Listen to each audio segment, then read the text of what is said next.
Halo semua, ketemu lagi bersama saya Adison dan di kesempatan kali ini kita akan lagi podcast ya, mengundang seseorang narasumber yang udah jadi pembicara kesehatan di mana-mana. Dan saat ini kita akan ngobrol tentang isu seputar pemuda Baduy yang mendapatkan penolakan layanan kesehatan karena tidak membawa satu lembar pun identitasnya. Nah, ngomong-ngomong tentang itu, maka kita akan bahasnya dari sisi kualitas mutu layanan di Indonesia itu kayak gimana sih?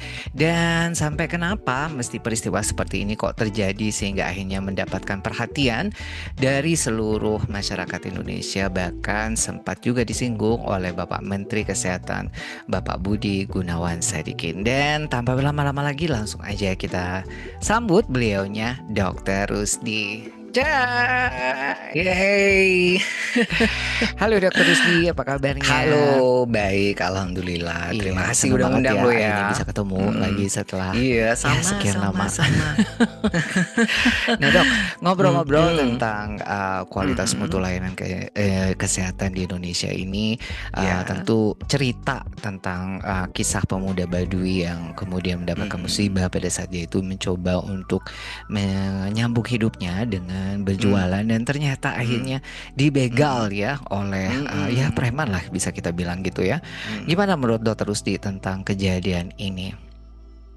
Yang pertama aku terus terang aja ikut prihatin ya dengan kejadian yang menimpa pemuda Baduy tersebut karena kan dia itu lagi kerja kemudian itu melakukan sesuatu yang mulia gitu tapi harus ya terpaksa ngalami musibah dan musibah yang dalam tanda kutip ada orang yang berniat mencelakai ya kan orang lain yang sedang mencari nafkah gitu. Yang sangat disesalkan sih karena hari gini masih saja terus terjadi namanya pembegalan. Karena kalau boleh cerita nih, boleh ceritakan ya. Jadi aku punya pengalaman dulu waktu jadi direktur di salah satu rumah sakit swasta di suatu tempat gitu jauh dari tempat aku tinggal. Nah ternyata di tempat itu memang terkenal oleh nama begalnya. Jadi di beberapa tempat itu kalau ke daerah aku itu jadi ada tulisan hati-hati awas begal gitu ya. Dan ternyata memang aku pikir ini bercanda atau bagaimana atau sekedar nakut-nakutin tapi ternyata memang benar. Jadi ada pernah tuh ada beberapa kali ya kejadian karyawan tuh kok nggak masuk dan ternyata alasannya aku kan tak sempat nanya kenapa Hmm, kemarin kok dia nggak masuk terus dia bilang dibegal dok dibegal itu dan ngomong dibegalnya itu kayak gitu ya. biasa banget gitu kayak itu suatu yang biasa yang orang nggak perlu kaget dan Oh, nggak perlu lapor polisi atau oh, lapor polisi pun sepertinya nggak akan diproses ah, atau bagaimana iya ya iya. mungkin ini seperti semacam ya udah hal yang lumrah gitu. Nah inilah yang saya tuh berharap tuh pemerintah juga segera memberikan perhatian bahwa masyarakat itu di situasi ekonomi yang lagi seperti ini juga butuh namanya keamanan untuk kita itu menjalankan aktivitas sehari-hari gitu loh. Jangan sampailah untuk sekedar mencari nafkah aja kita harus deg-degan gitu ya. Nah, ini yang aku itu masih suka gemes-gemes dikit gitu. Iya benar juga sih karena kasus-kasus pembegalan gitu masih terus saja terjadi ya bahkan bukan hanya di tempat-tempat sepi gitu bahkan kayak di kota besar seperti Jakarta sekalipun masih aja Benar, terjadi ya. benar. Ya ini aku nggak ngerti ini apa memang udah ini kan kita sebut violation ya suatu Ah, kesengajaan karena tujuannya untuk benar-benar. ya ada hal tertentu dengan segala macam alasan. Nah, menurut Dokter Rusdi, gimana sih sebenarnya yang harusnya pemerintah itu lakukan ya berkaitan dengan violation ini yang penyimpangan dalam arti tanda orang mau cari duit kok harus ngelukai orang lain gitu loh. Gimana menurut Dokter Rusdi? Ya, makasih banget pertanyaannya. Ya, harusnya aku juga pengen pemerintah itu membahas soal ini, soal begalnya ya. Jadi jangan sampai gagal fokus hanya ngurusin tentang soal, mohon maaf ya, administrasi yang tidak belum optimal perkara ada seorang pasien yang membutuhkan layanan kesehatan, namun aksesnya sepertinya tidak bisa sesmooth itu karena nggak punya KTP. Jadi persoalan sesungguhnya itu karena yang bikin trauma ya, bikin trauma itu orang ketakutan dong kerja di cari nafkah kok sampai dibegal gitu, apalagi niatnya itu dapat dapat apa namanya sesuap nasi dan sebongkah berlian, malah kehilangan bukan hanya hartanya tapi juga tubuhnya pun jadi akhirnya mendapatkan cedera. Bahkan itu bukan bisa jadi bisa loh ya, kalau pada kasus tertentu ya bisa malah bisa menimbulkan kecacatan yang permanen atau bahkan bisa menimbulkan kematian.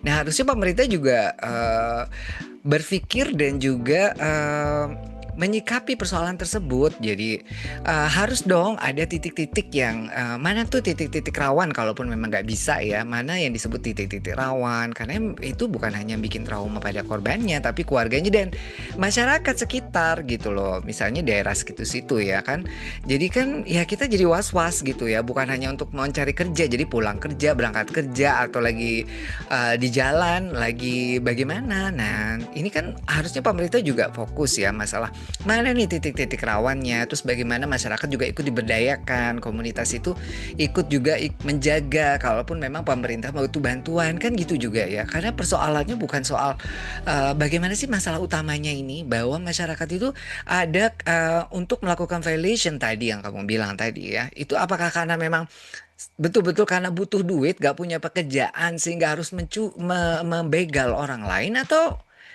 sekedar memang itu sudah pekerjaan hari-harinya gitu loh, atau dilakukan karena saat memang betul-betul nggak bisa makan kalau nggak melakukan itu. Nah, itu kan perlu dicari alasannya.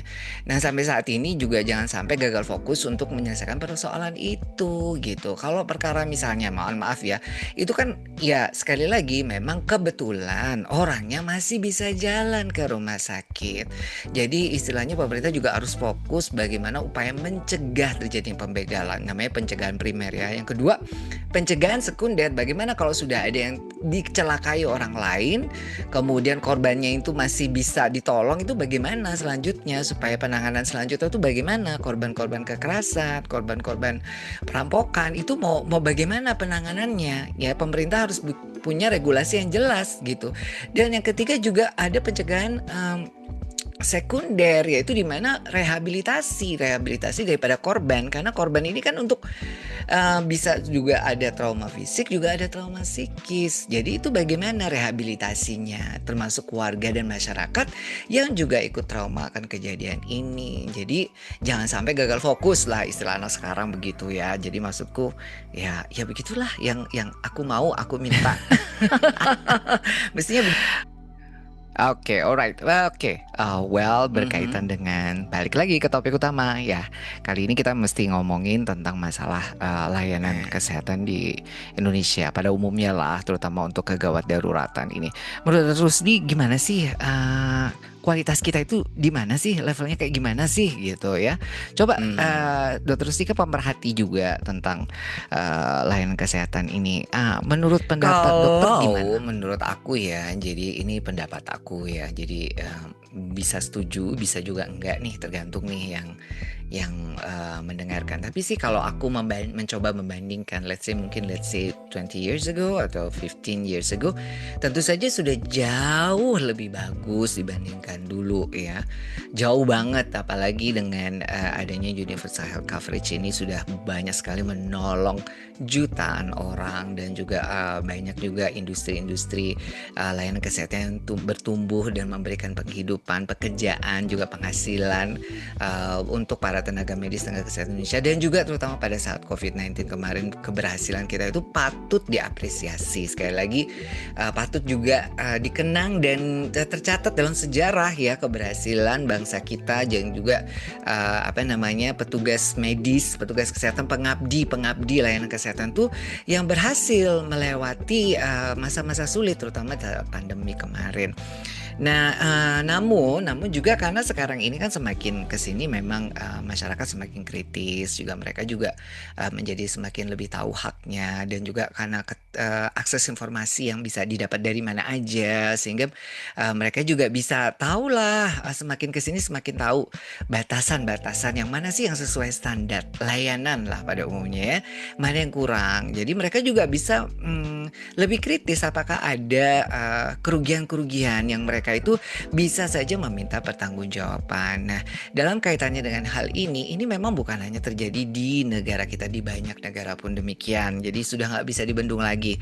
Namun sekali lagi yaitu tadi perlu ada ya komunikasi yang lebih baik lagi, terutama adanya sekarang ini berkaitan dengan sorotan-sorotan itu yang harapannya itu bagusnya untuk memperbaiki sebuah sistem, jangan buru-buru menghakimi ya, menghakimi institusi atau individunya. Harapanku sih begitu. Bener-bener. Jadi meskipun saya lihat masih ada kekurangan di sana sini, bukan masih ya, tentu saja kalau di detailkan lagi juga masih banyak hal yang kita belum tahu kekurangannya atau sudah tahu namun gitu ya. juga masih kita coba untuk perbaiki.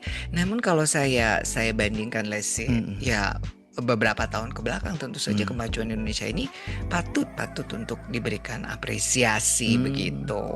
Jadi meskipun boleh dibilang ini banyak ya berita-berita di media sosial yang begini begitu, yang menyoroti layanan publik dan segala macamnya. Jadi tapi di balik itu semua sebenarnya juga banyak berita-berita positif yang seharusnya juga apa namanya istilahnya dipopulerkan atau disosialisasikan lah ke masyarakat itu ya. Cuma sayangnya ya itu tadi. Betul banget. Jadi cuma persoalannya kan sekarang tuh ada ya penelitian yang mengatakan tuh bahwa kita cenderung lebih mudah tertarik dengan berita negatif dibandingkan berita-berita yang positif. Jadi kalau ada pilihan-pilihan berita yang positif sama berita yang negatif yang mengundang orang untuk mengklik ya, mencari tahu, itu selalu yang negatif gitu loh. Jadi virus negatif itu lebih cepat sekali menyebarnya daripada yang positif-positif. Nah, oleh karena itu untuk menyeimbangkan bahwa kita juga punya banyak prestasi ya, banyak apa namanya perubahan yang positif, itu perlu dukungan orang-orang yang juga untuk berani menyuarakan keberhasilan, bukan untuk bermaksud sombong atau tinggi hati, tapi juga karena keberhasilan itu juga bikin semangat ya. Bagaimana kalau kita kerja ya, kita bilang dalam suatu konsep kita ini tenaga medis, tenaga kesehatan itu adalah orang-orang yang terpilih untuk mengabdi, memberikan pelayanan kesehatan, itu bagaimanapun juga harus bisa merasakan namanya kemenangan gitu ya. Nah, kalau bolak-balik itu nggak ada kemenangan ya capek, bisa burn out. Jadi harus bisa merasakan kemenangan, dan kemenangan itu mendapatkan apresiasi gitu. Nah, jadi supaya kita itu bersemangat, oh sampai sejauh ini kita udah ada ya, ada maksudnya ada maknanya dalam pekerjaan kita yang sulit ini. Ada juga orang-orang yang merecognize itu, kemudian juga menjadi apa namanya pendorong semangat juga buat kita. Karena itu tadi, kalau nggak ada perasaan bahwa kita ini sebenarnya yang sudah kita lakukan meskipun berat ini ada keberhasilannya, maka itu membuat kita itu jadi kayak misalnya gini ya, ibarat orang itu kalau kita makan tuh ada menu spesialnya gitu sekali, bisa dapat juga ya, kayak ibarat juga kayak kita main games kan ada level-levelnya tuh, di satu level tertentu kan ada hadiahnya kayak gitu loh. Nah, ini penting ya. Jadi even though kita ini memang pekerjaan yang berat ya, sekali lagi bukan berarti kita itu nggak butuh yang namanya istilahnya pengakuan, kemudian penghargaan, dan juga apresiasi, dan kalau perlu reward ya. itu maunya kita. Oke, dan akhirnya kita lanjut setelah yang satu ini.